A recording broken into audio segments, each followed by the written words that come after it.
You ask Tiger to solve. This deals with linear equations with one unknown. The final result is x equals -8. Let's solve it step by step.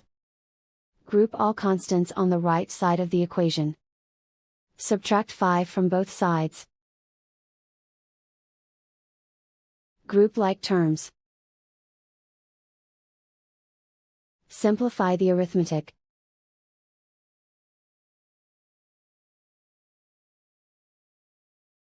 Isolate the x. Multiply both sides by inverse fraction 4 over -1.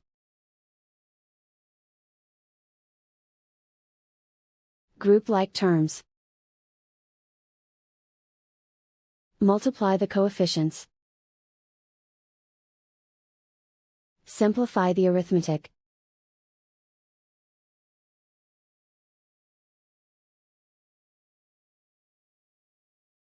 And so the final result is x equals -8.